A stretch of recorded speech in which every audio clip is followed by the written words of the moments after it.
क्या ढूंढ रहा है? और पर्चा पर्चा? पर्चा। हाँ साहब पर्चा। ये लोग बड़ा खाना खा रहे हैं, थाली लेके आया था, मैं जब मैं थाली उल्टा पकड़ लिया, खाना नहीं खिलाया। मैं बोला खाना दे लो बाबू, बोला वो खुद पकड़ रहे हैं। मेरा नाम नटलाल सुदामा है साहब। मैं पहले केंद्रीय रिजर्व पुलिस बल में नौकरी करता था, लेकिन मेरा हाल देख के ऐसा नहीं लग रहा ना। इसका भी कारण है सर, है। क्या हुआ पता है सर? जब तक पीटीआई सर एक दिन मैं गलती कर दिया था, तो मुझे टांग दिए थे ऐसे, वो लड़के ने बीम में टांग दिए थे। फिर मेरे सामने एक चमगादड़ भी टंगा हुआ है। वो चमगादड़ बोला, भैया ये आपको क्या हाल बना दिए हैं, क्यों लटके हो? मैं बोला चमगादड़ को, यहाँ लटकने से हाइट बढ़ता है, फिर फाट रहते हैं, पेट सूखता है। फिर वो बोला, आज तक मैं जितने बचपन से लटका हूँ, ऐसा होता तो मैं चमगादड़ से बात क्यों नहीं बन जाता। इसलिए ऐसा हालत है। और हमारे फोर्स में तो डिसिप्लिन के चलते ही सब कुछ होता है। कभी कभी हम सिपाहियों को डिसिप्लिन के लिए कुछ कैसे कैसे चीज आ जाता है, लफड़ा हो जाता है। सुनिएगा, हाल ही में मेरा शादी हो रहा था, हमारा घर ही सीएचएम साहब ने एएसआई जीडी नारायण साहब ने आए शादी में।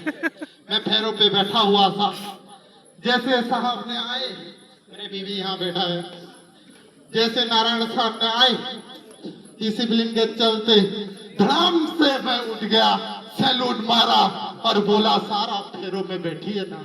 नारायण साहब बहुत सज्जन व्यक्ति है साहब, वो शर्मा के बारे से नहीं, ऐसा भी होता है, क्या बताए साहब। फिर शादी हुआ, शादी होने के बावजूद पता चला, अगर साहब अगर आपका शकल किसी से मिलता है तो आपका भाई होता है, अगर अकल किसी से मिलता है तो दोस्त होता है, और ना शकल मिले ना अकल, वो मियाँ बीवी होते हैं। ऐसा होता है साहब, क्या कहूँ। मेरा बीवी एक जादूगरनी है साहब, ये सच में है साहब, ये जादूगरनी है मेरा बीवी। जब हम बाजार जाते हैं तो पहनने के लिए कपड़े नहीं होते, और घर में आने के बाद कपड़े रखने के लिए जगह नहीं होते साहब। ऐसा होता है मेरे बीवी, क्या बताओ साहब। जब से मैं शादी हो गया, ना शान से जी पा रहा हूँ ना मर पा रहा हूँ। देखिए हमारा कितना साहब लोग हैंडसम है, पूरा अच्छा दिख रहे हैं, लेकिन मैं शादी के चलते पेट निकल गया, बाल दाढ़ी पट गया। ये मेडिकल गया था साहब लोगों के पास, ये दिखाने के लिए और पहुंच गया था। क्या करें, ऐसे ना मैं जी पा रहा हूँ ना मर पा रहा हूँ। वो मेरे बीवी चाहती है मैं सिर्फ उन पे ही मरूं। क्या कहूँ साहब, मैं सिर्फ उन पे ही मरूं। जब मैं उनके लिए मरता हूँ तो बोलती है कहीं और जाके मरो। फिर मैं बेचारा क्या करता, कहीं और चला जाता हूँ तो बोलती है कहाँ मर गए थे। क्या करूँ साहब, ऐसे चलते हैं मेरे बीवी। हर बात पे लड़े। ये जो हम कलकत्ता इलेक्शन ड्यूटी जा रहे थे, उसी तरह फर्स्ट टाइम मेरे बीवी ने फोन किया, जान कोलकाता जा रही हो। मैं बोला अरे ये क्या हो गया, आपको लगेगा साहब इतना प्यार से बीवी जान कह रहा है तो कुछ होगा। मैं बोला आज इतनी प्यार से कैसे जान बोली मुझे।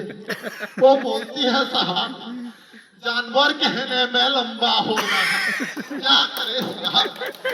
तो मैं बोला रानी ये सब मत कहा करो ना, मैं इतने प्यार से बोला था।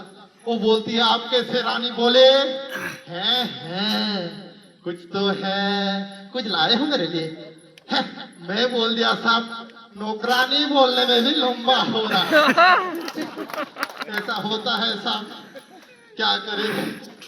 और धन्य है ये महिलाएं साहब। इसी के चलते मैं भारत सरकार की इस पक्ष में हूँ इस बात की, जो महिला को 50% अधिकार मिलना चाहिए और कंधे से कंधे मिलाकर चलना चाहिए। मैं बिल्कुल पक्ष में हूँ सर। वो चले कंधे से कंधे मिलाकर चले, बिल्कुल चले। लेकिन जब घर में गैस सिलेंडर उठाने की बारी होती है तब हम पुरुषों की कंधा क्यों याद आती है? इसलिए साहब मैं बिल्कुल पक्ष में हूँ। अब लोगों को थोड़ा हंसाने के लिए कोशिश किया, अगर थोड़ी सी अच्छा लगे तो तालियों के साथ सूचित करें मुझे।